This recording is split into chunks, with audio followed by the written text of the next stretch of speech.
Now, I would like to start just with one question, and more than what should we do for successful classes, I would like to ask the opposite question.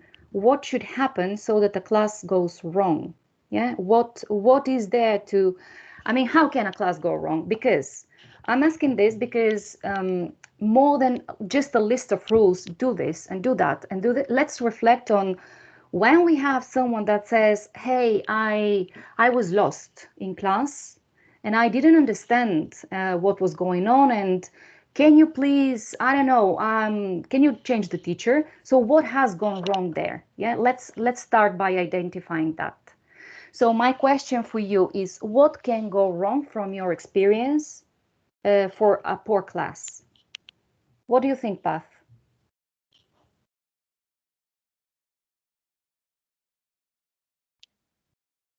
What regarding teenagers, that's just was actually worried about. The worst thing that can happen probably is not just someone who's lost and is not there, but someone that is actually stopping the path or the course of the class. Yes, I suppose it is not reading the people or the students' faces, if they're following, if they're not, if they're involved, if they're not, if they are actually interested in what you're sharing at some point. And I suppose it's keeping them engaged on the activity. And if it's not working, then stop trying and do something else. Try something else. And explain as well what's wrong. I think students are are willing to listen to you as well. That to say, you're allowed to with younger students, for example, you're allowed to write on the chat, providing that you are actually writing in English, for example.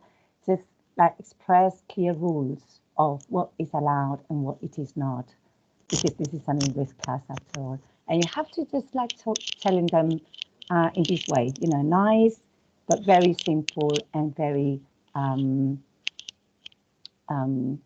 very firm.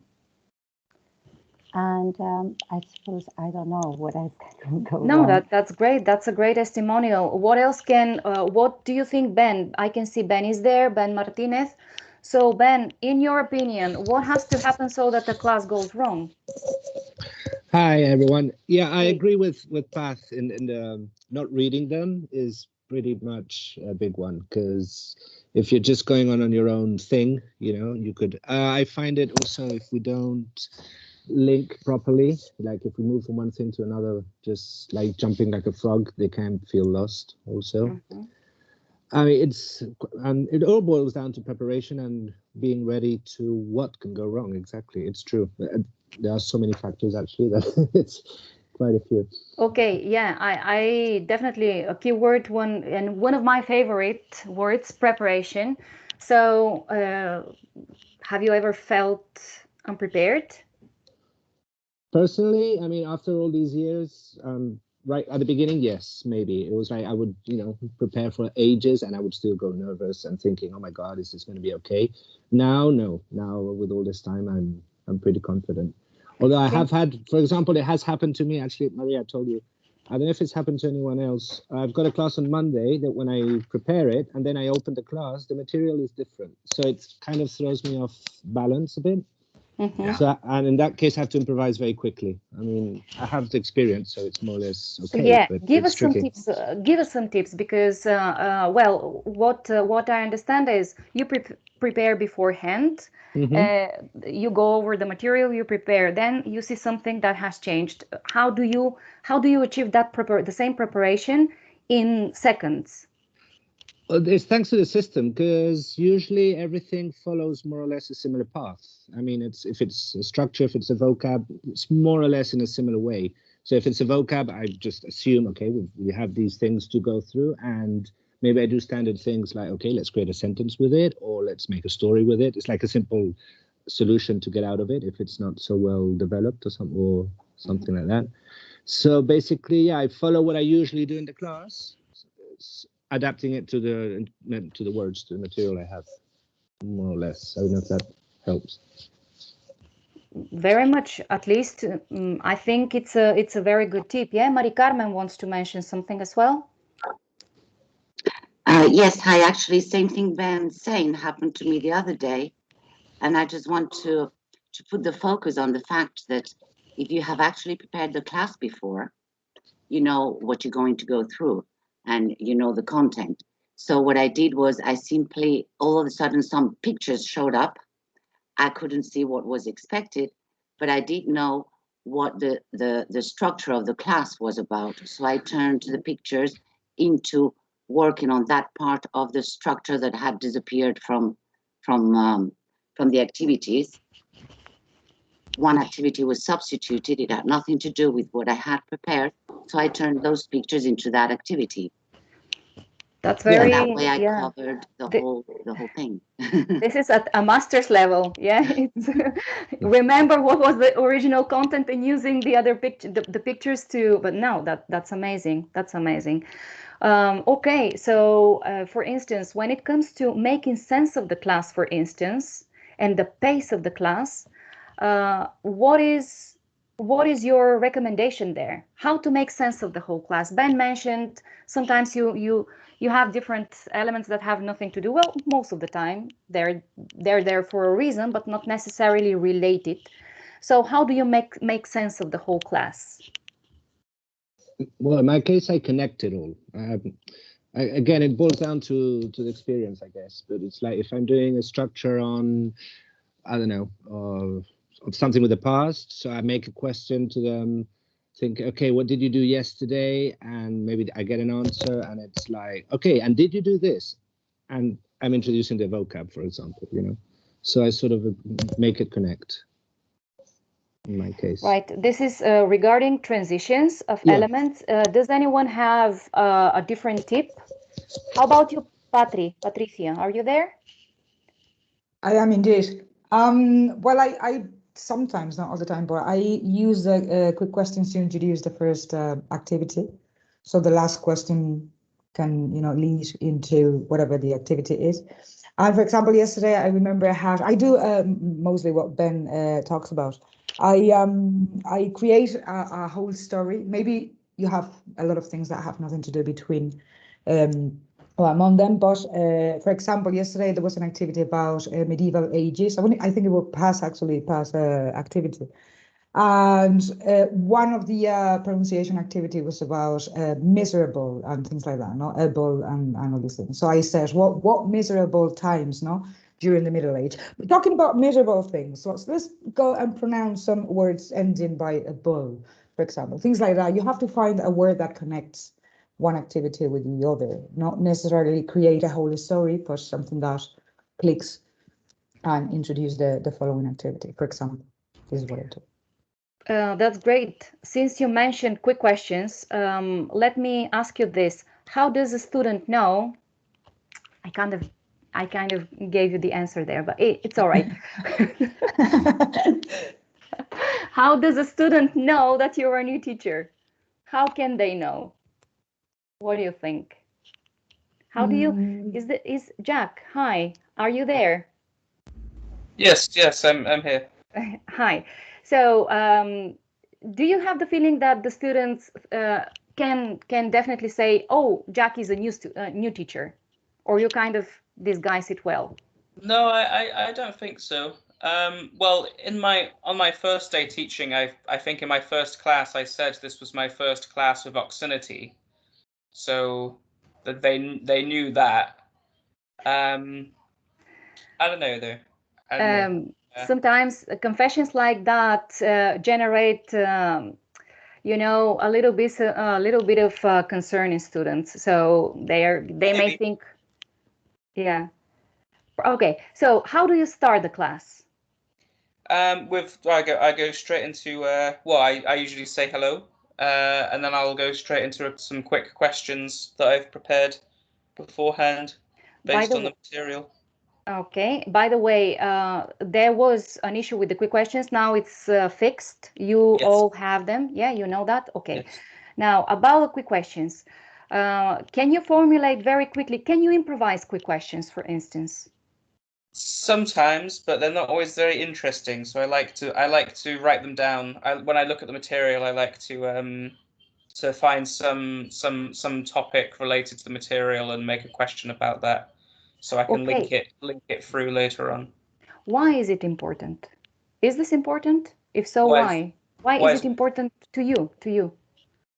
I think it's a little bit more interesting if you're linking it to a topic that you're going to cover, as opposed to it being entirely random or a little dull. I mean, I used to work in an academy, and I'd start off. I mean, nearly every class, I'd end up starting off by asking people either what they did last weekend or what their plans were for next weekend. You know, I just had very few ideas. But you have to just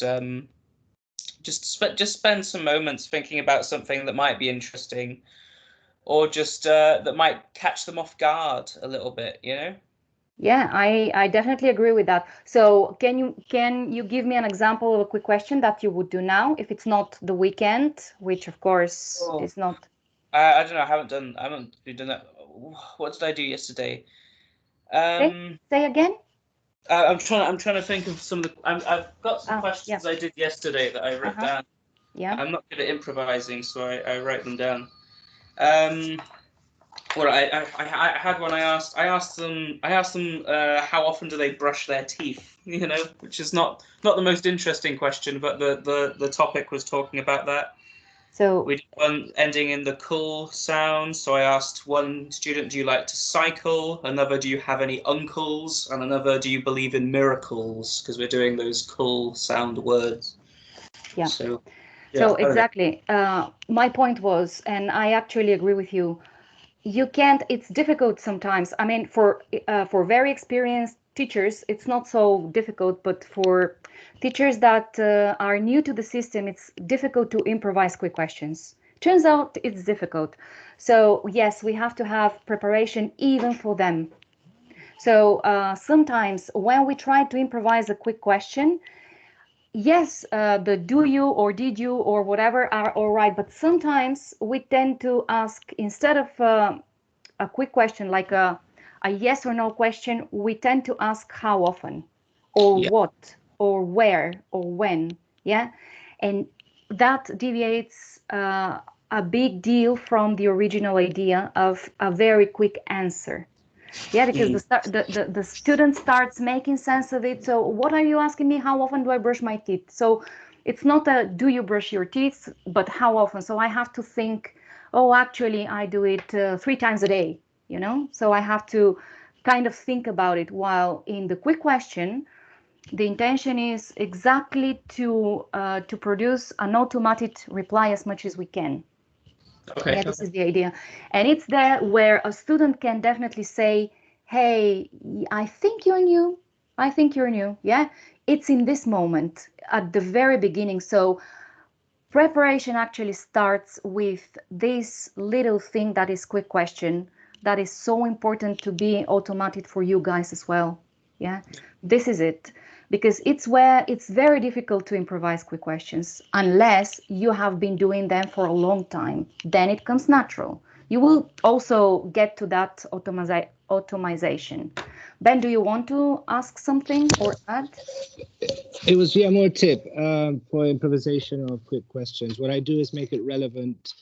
If I'm stuck or something, is like make it relevant to real life things. Like, did you have a coffee, or do you have a car, or are you going out to dinner? I think it's fairly easy to think of one quickly, and it applies to real life situations. So if I'm stuck, I go for those. Okay.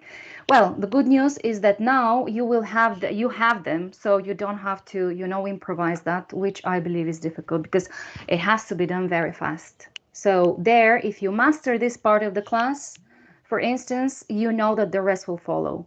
So work on that. When you work on your preparation, work on you being able to ask these questions fast, and then the rest, believe me, You guys mentioned it will give you even the transitions. I think it was Patricia that said that the quick questions often give her the transition to the elements. Right. How about the pace of the class? Adam is not with us. I wanted to ask him, but he'll join later. So, Georgina, how about the pace of the class? I know that you've been working on this element quite a lot. Well, the thing is, when I started asking the quick questions right at the beginning, the moment they get in there, and I know this sounds hard maybe, but I don't accept any rollo, anything beyond the answer to that question. And then everything goes quicker. But the thing is, I had a new student this week in a class, and since she was new to the system, she really didn't know. So she made the class go slower because she was filling in with a lot of her own ideas, experiences. And then the thing with the transitions, though, for me was different. I used to try to make transitions from one activity to the other, taking either the grammar or the vocabulary, and the students, they were confused. They really didn't know what was going on. They were actually looking at the screen and trying to find something in the screen to help them answer. So I've decided not to do any transitions, to just cut between each activity. And even though I was a bit hesitant to do that, it works.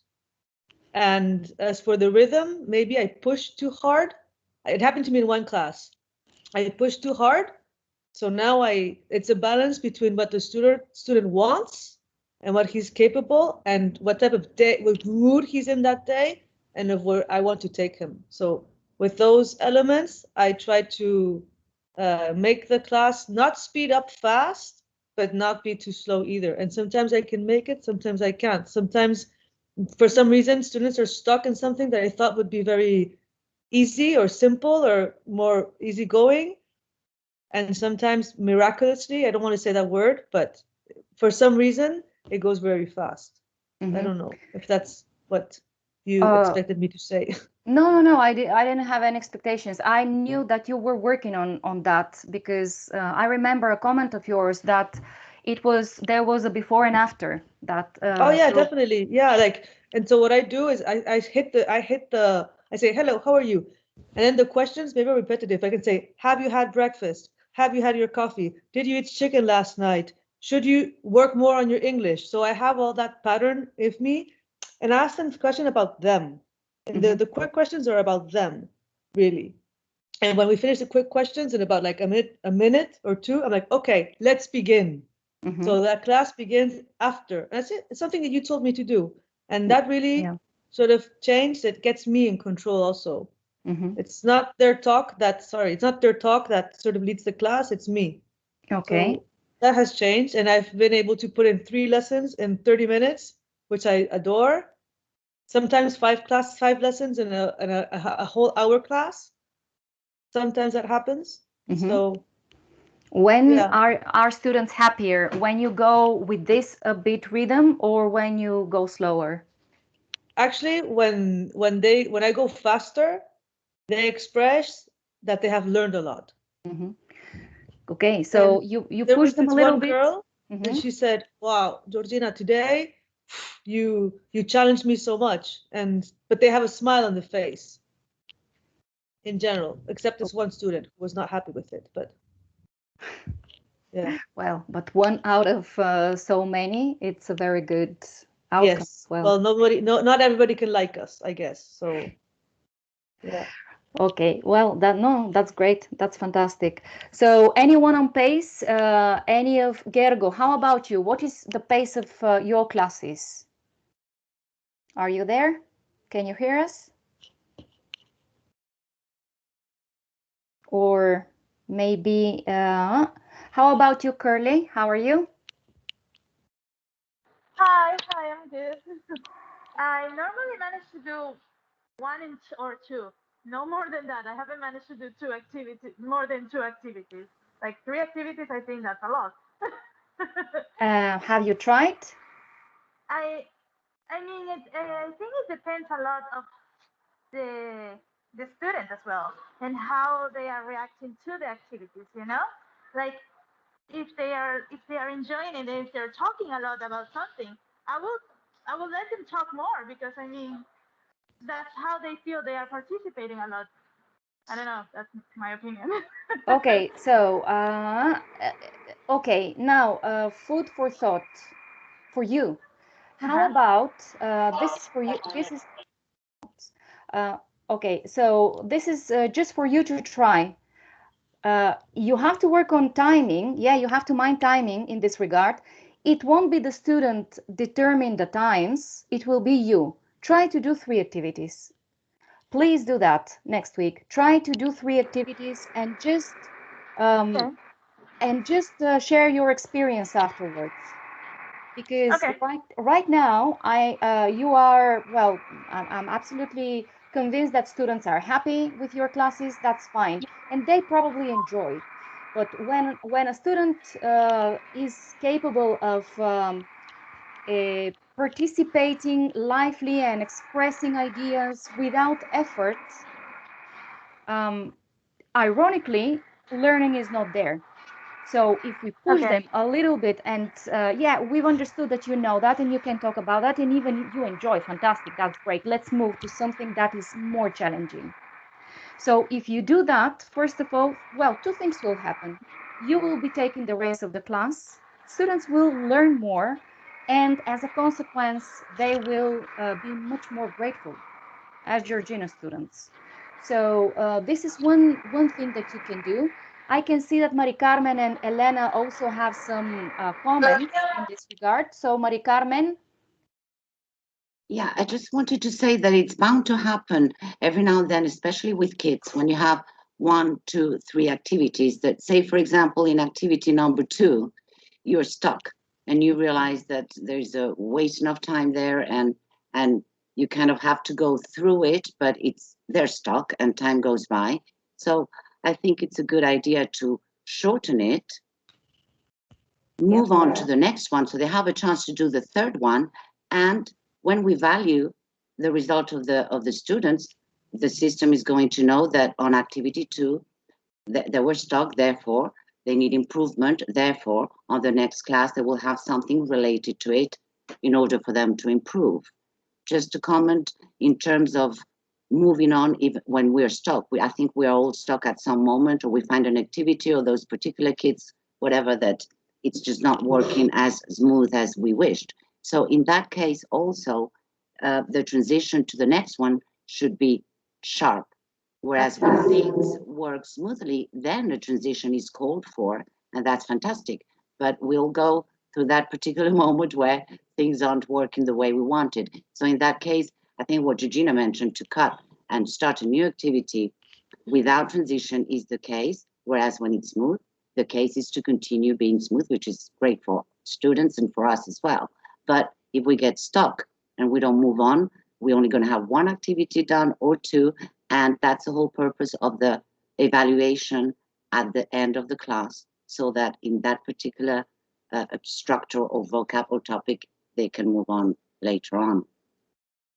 I mean, that's brilliant. Yeah, and I thank you very much for sharing that reflection, because actually makes me think of more things. So yes, it is true. Let's remember that while the students are performing, we are evaluating, we're measuring. Yes, so that is exactly the beauty of it. It gives us input, very valuable information on what happens there. So this input also gives very valuable information to the system, yeah, because we have created a system that eventually does a lot of thinking for us, the thinking of what's next, yeah. So remember this, what Mari Carmen says, and Georgina before her as well. If you know, you have to know when to kill it, to kill the topic and continue, move on very fast. But I would also add, just think that not because students are talking too much, it's also not necessary to stop it. Yes, sometimes not to be abrupt, but to move on is also necessary, because again, you have to ask yourself, is this because they're so engaged that they really need to talk about it, or because they're so comfortable that they're talking about it? And I would say if the answer is, well, they are very comfortable here and that's great, but let's challenge them a little bit more. So I would say that these are not always your objective has to be to please. Actually, it would be to accelerate rather. So moving fast is actually very, very helpful. How about you, Elena? You wanted also to mention something? Yes, hi. I hope you Hi. can hear me properly. Yeah. I rather wanted to ask something really, because at the moment I'm still, well, not struggling. Up until now that I heard you say we should, go very quick and do like 3 activities in one class and things like that. Because in the German classes there aren't as many activities as of now, and so sometimes I look it up and I prepare myself for the class, but then I see that out of the 7 activities that I have, there's I don't know, maybe 2 that are linked from the topic, and because I want to have a smooth transition, I focus on those 2, and if there's time left at the end, I rather talk to them freely about these topics and ask questions and things like that, instead of just harshly going on to the next activity. Is there any advice from your side or from somebody else's side, maybe, how I can handle that in a different way if the focus is on more activities per session? I mean, here, it's not an advice, it's what we have to do. So it's a necessity more than an advice. It's the necessity of creating more German material. Yeah. So yeah, that's as simple as that. And Brian, who is here with us, will absolutely embrace that idea because he teaches German as well. So what we have to do is go for more activities. So yeah, I have it in my to-do list, creating German courses since you messaged. So I will do it soon. Unfortunately, we have we talk a lot about English, Spanish as well. And since we haven't got many German clients, there hasn't been so much attention, but that has to change.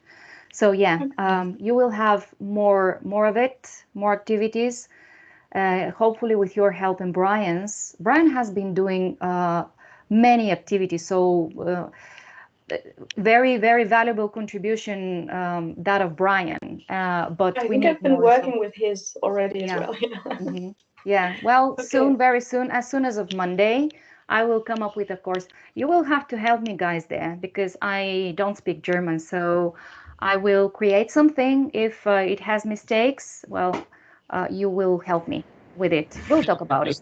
So Yes, sure. just after that, but I did. There has been some problems with the German, the exercises that I added. I think I told you about that. I didn't know there was another teacher. That's awesome. So yeah, there are problems. They're not coming up properly. As she said, that we have 7 in the portal, but only 2 of them are showing up. It's structural problems. I've done, to my knowledge, nothing wrong because I checked Rob's videos and everything as to class. Anytime I did it in English, it was fine. So I don't know what it is, but yeah, there's some I issues. think I do know what it is. Okay. I think it's that we have, yeah, because when Danny was explaining to me very thoroughly what you guys have talked about, and I think I know, I think I will be able to sort it out soon. It has to do with activities coming to an end, and then the system has to either start from the beginning or list activities that weren't done. But when we don't have enough, then the system doesn't list anything. So these are the things that I have to fix myself. And one more question, or maybe a note on the side would be, I don't know if Brian has the same issue sometimes, but I also get English activities in my German classes, which is, not a problem because then it's 1 or 2 out of the total. But then, I was wondering whether that might be the system or if I need to revise that. If you give me, if it happens, yeah. Okay, just give me an example of what class, and I will check this. Okay. I've still got French, some French activities coming up in in some of mine as well. Yeah, So I was. if I see them in time, I just recycle them. So Yeah, exactly. If you recycle them, you get rid of them. Sometimes it takes a long time because sometimes you get, you know, they send you a French one, and then you get another French one, and then you get an empty one, and then you get, you know. Well, maybe that's maybe the that's wrong just course. me. I don't know. But No, it's my recycle has never worked. Yeah, it's never worked. Yeah. Sometimes No, sometimes if it recycles a French activity again, is that in the class plan, another course that is in French was linked. So I have to take a look at that. Right. Yeah. So But don't recycle. Let me know. Sometimes. Okay. Yeah. Many thanks. No worries. No worries. Anna, you wanted to mention something as well. Good morning. Good morning, Hey. everyone. Hello. I am a bit late today. I just wanted to reply to the inquiry of Elena, and also just to add some contribution from my previous experience. I mean, when it comes to teaching activities, and when you're a new teacher in Oxford especially, and you come from different background, it happened to me. That's why I'm talking about this. When you start teaching a class, you feel that it's oh my God, I cannot cover so many activities within a short period of time, right? So you feel like overwhelmed, and you do one, maybe two activities per 1 hour, and then the class becomes super slow, and then we kind of go away from what accent is, right? Once you start really seriously taking into consideration how to teach an obscenity class and following all the instructions, I mean, intro questions, then wrap-up questions. Well, normally the activity, they have 3 parts. So if you spend 1 minute on the first part, on the first attachment, 5 minutes on the second, and 5 on the last part, then of course you optimize a lot of the time, right? And you actually follow the instructions the same way as you did if you were following the teacher's book, right? But now we optimize the time much more. So you can calculate that normal vocabulary activity will take you no more than 15 minutes, right? That's why you can fit 2 or even 3 activities in half an hour, 4, 5 activities in 1 hour, just because you follow the instructions. So if you do that, and it was again before and after for me too, then you feel that your class is super dynamic. That's all. No, that's great. That's very valuable. That is for instance, Curly. How do you find this advice? For instance, will it help you with timing and Yes. yeah? Yeah, totally. Okay, all right, Georgina, you have a comment also? No, it's a question. How do I recycle activities? I've been trying to do this for like a month or 2, and some activities that are missing attachments or that shouldn't be there, and I press on the recycle icon, but then my screen is stuck with a everlasting loader, so I don't really. I would like to be say, hey, this content is not correct, or there's only one slide with the attachment and there's nothing else. So I'm hearing my colleagues saying, oh, recycle it. Well, I don't know how to do that. And I need somebody to teach me how to do that. And I've been trying to figure it out. Okay, so look, the best thing to do if it happens, if you find some pattern, let me know. But otherwise, every Monday at 11, we have a meeting with the IT guys. So I will invite you to that meeting. I will send you a link to that meeting because Fernando has been devoted to fixing bugs. It's on Thursday. I don't know why. Thursday or Monday or Tuesday? No, sorry, Thursday. Thursday at 11 o'clock. Okay. Yeah, Thursday at 11. We talk with Fernando. Pat has been there, Mark as well. And in the last meeting, Fernando said, well, I've pretty much finished all the bugs that were reported to me. So you may join us with new bugs. Okay, maybe it has been fixed. I don't know, but I will definitely check and see. If it happens, yeah, check it. And if it continues to happen, then Thursday at 11. Okay. I'll send you a link to writing it down. Okay. Thank you. Yeah, no problem. Okay, so what else? Adam, I can see that Adam's here, and Adam and Rob has, maybe he's not here. No, but Adam and Rob made a video, a great video, that summarizes in a few minutes the best class practices. So this video tutorial is super useful because it tells you exactly what works and what doesn't. So I'm going to ask Adam right now to recap very briefly the best class practices, if possible. Yeah, of course. So in the video, we kind of covered a bit of everything from the start, well, from before the class, to getting prepared with your materials and having a look at them right the way through to the end. So when you start, obviously you want to start with quick questions. You want 2 or 3 for each student, just quick answer and response, like, should we travel to space? Yes, we should. No, we shouldn't. There's a nice little video me and Rob put in there of us doing the quick questions as well.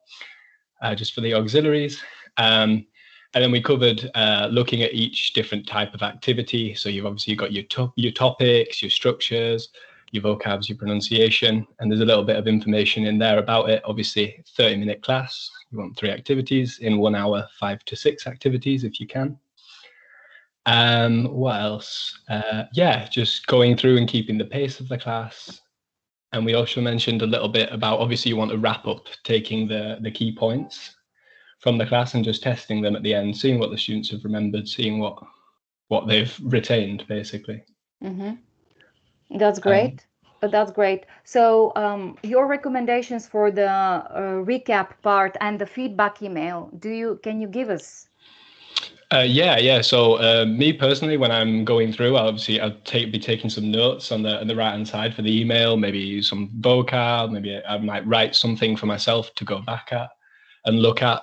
Sometimes I might copy and paste something, maybe a structure from the teachers section just to help out students. And in the wrap up, I'm just testing something key. Maybe if we've been working on offers and requests, for example, then I might get students to give me an example or even ask between themselves to practice that way. Sometimes, since you mentioned that you copy sometimes things from the chat, sometimes I see that a whole chat is copied with the student, which if you just copy the whole chat and you send it to the student, it makes no sense at some point. So I don't know whether this is under request or it's, well, I'm not talking about Adam, just in general. Yeah, that the email at the end of the class has to focus on what you practiced in class and probably address the main issues that happened there. Georgina? Yeah, what I do, I write new lexis. I write be careful for the mistake that they made, and I write pronunciation. And then I just write a little text, like 1 line, 2 lines, like, hey, you did great, but we're going to work on this, we're going to work on that. But the fact of just sending a list, I hope it makes sense for them, but for me, I think it's effective. Mm-hmm. The new lexis that they have learned, the be careful, instead of like saying, this is their mistake, I'm like, be careful with this, or questions that they have. And that I do while I'm giving the class. So at one time, yes, I go to a copy and paste from the chat, but as the class keeps going, I don't know if that seems to make sense, but I think it works. I think it's a brilliant structure, very easy. Again, Ben said that because we have, a set structure or a set format, it's very easy to prepare. So in the same way, if you elaborate something that is pretty much a set structure for a feedback email, it will be much easier, for you guys. Okay, so Jazz mentioned last week, she mentioned homework, and I, in the parts of the class, obviously, well, we are coming to an end. We spoke about the start of the class, then the pace of the class, then the elements of the class, the best practices, and we're coming to the end of the class now. And one of the question is, so what about homework? Yes or no?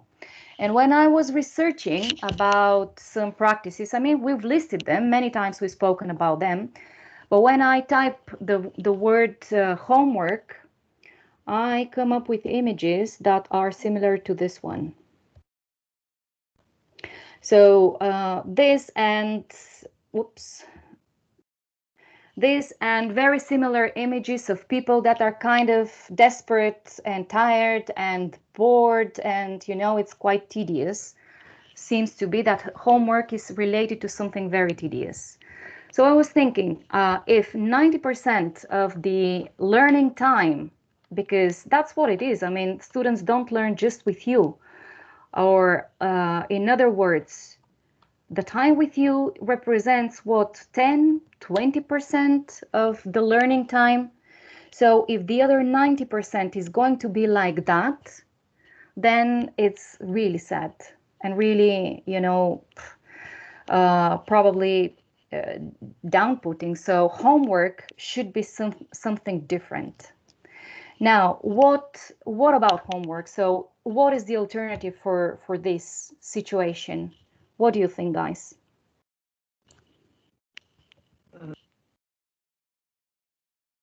Well, I guess it's what we always say, no? Watch movies, read blogs, send them blog posts.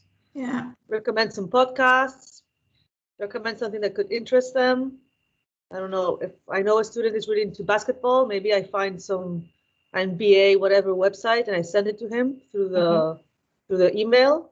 Yeah. The only homework I give is to the exam people. And then this one guy, I said, hey, you know what we're gonna do? I'm gonna send you, it's kind of like the things that you did not do correctly, like 5 or 10 phrases, I don't know. And then for next day, see if you can figure out where the mistake is. That's the only homework I've done only once, but that's how I would do it. I don't know if it's perfect. It's perfect. So how about you, Curly?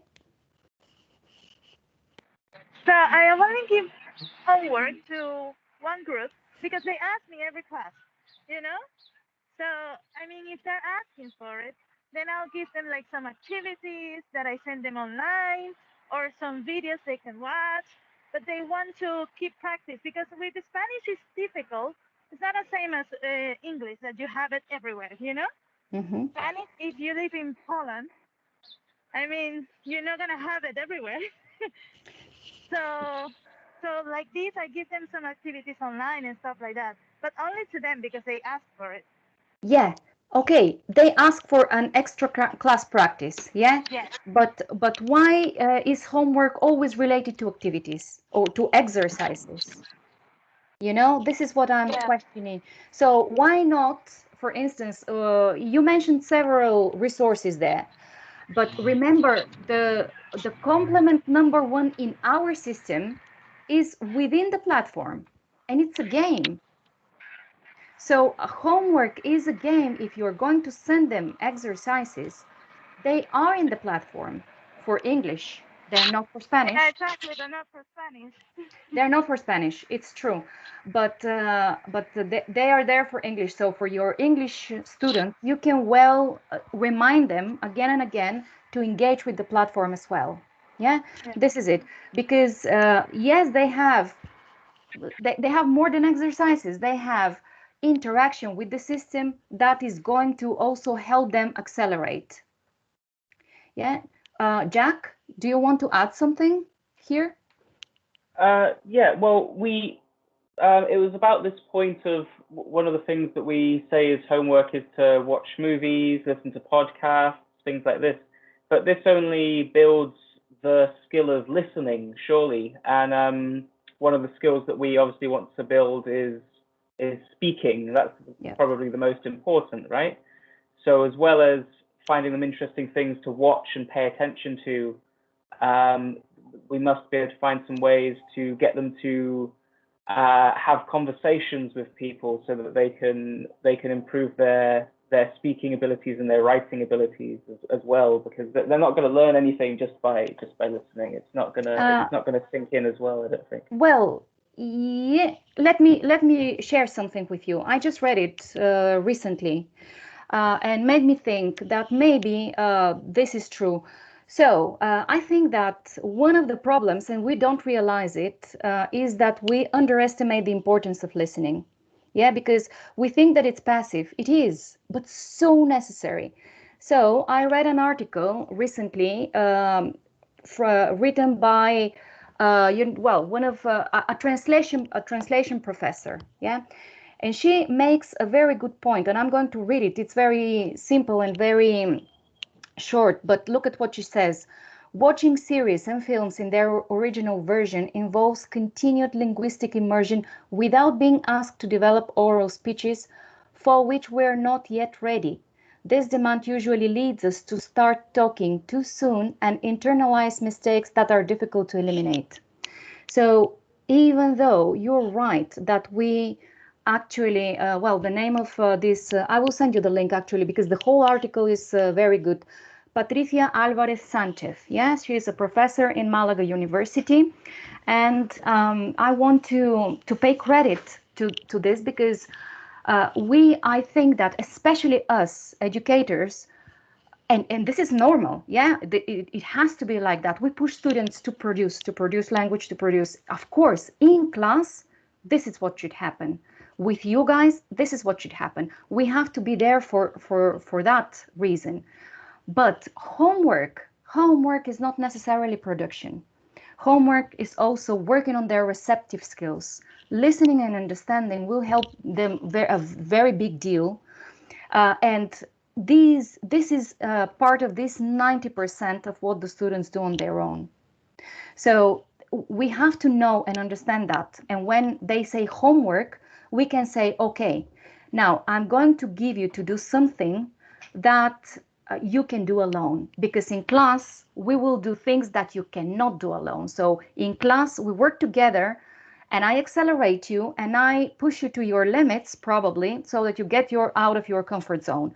But after class, you will be able to do things that are not boring, but that will help you a big deal precisely in this process. Yeah. So even if I agree that in class we have to definitely work on their activation, maybe after class it's not so necessary. I think. I don't know what your opinion is. What do you think, Sonia? Okay, so good morning, everyone. I was just going to comment on, I don't know the name of my colleague that just spoke. Jack, yes. Mm-hmm. And actually, I think that listening is so important. Actually, it's so important. And in my opinion, definitely activates all the other and speaking as well. Okay, so I'm saying this not only because of the experience with my students, but because of my daughter and my son at home. So we don't speak English, we speak Portuguese, but they both speak with me, so we can speak and they can speak with anyone. But what I've been giving them this, let's say, this knowledge, it's been listening since ever. Mm-hmm. So I think that this is something that I try to always say to my students. Listen as much. This is what I usually say. Listen as much English as possible. Well, I mentioned the podcasts or the movies. And even if they are doing other tasks, other things, if you have that on the background, well, that will be marvelous to get used to the vocabulary, to the pronunciation, to the structures. And then the game. I always tell them to play the game. That is a must. So every time that I give them homework, the game is the first thing. Great. Thank you so much, Sonia. Patricia, how about you? Hi. Excuse me. No, this is just a very close and personal experience. I have a little brother. Well, not so little now, but younger than me. And he was like the first 5 years of his life, he didn't say a word.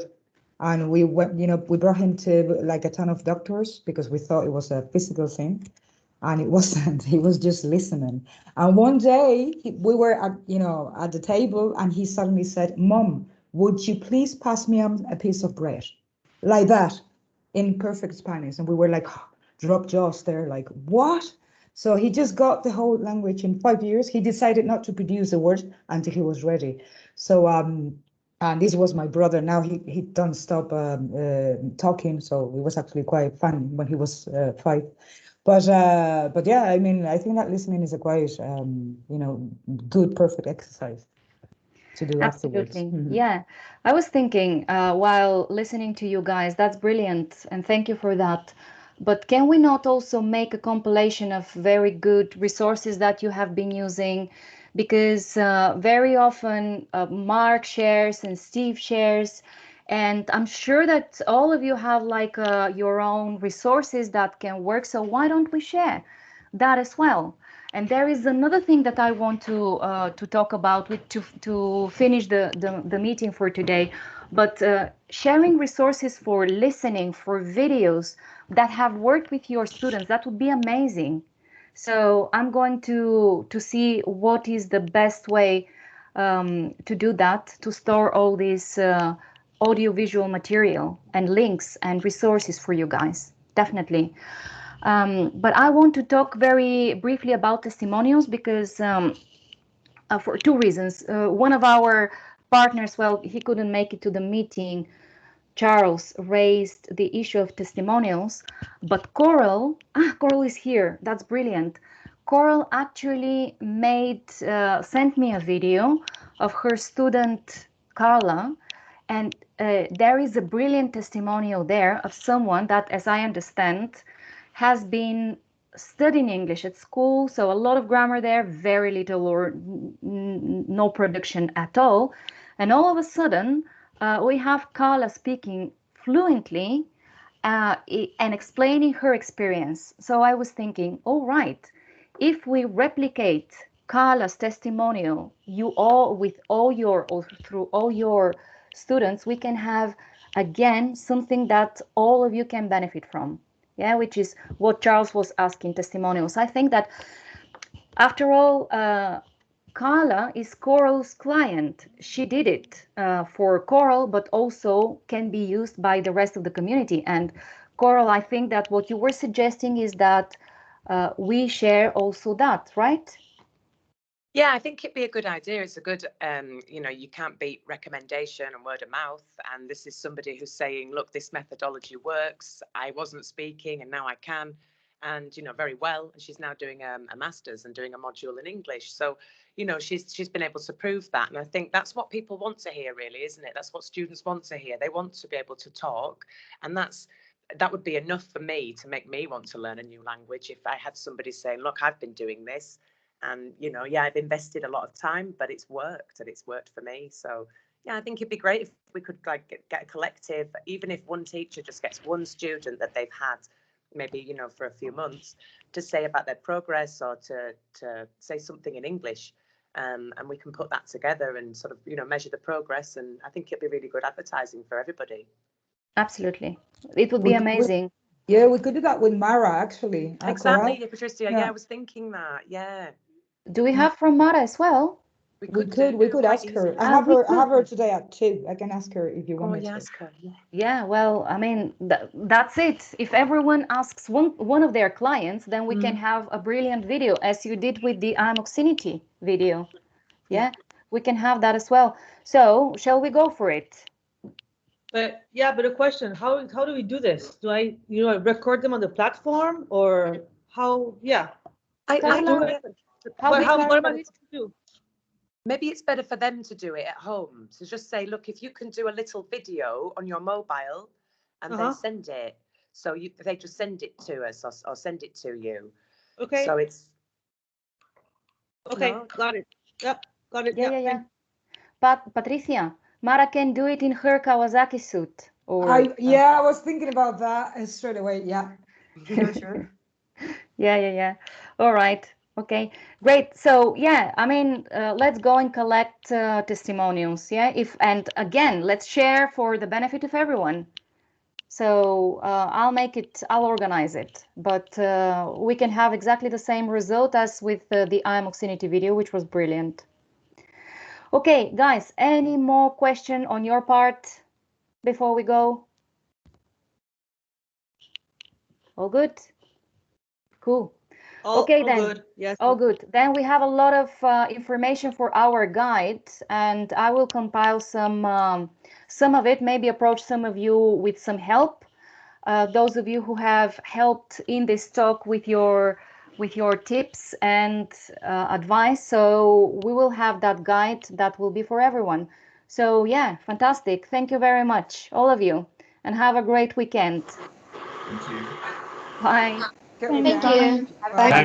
Take care, guys. Bye. Bye. Thanks. Bye. Bye. Thanks. Bye. Bye-bye. Bye. Bye.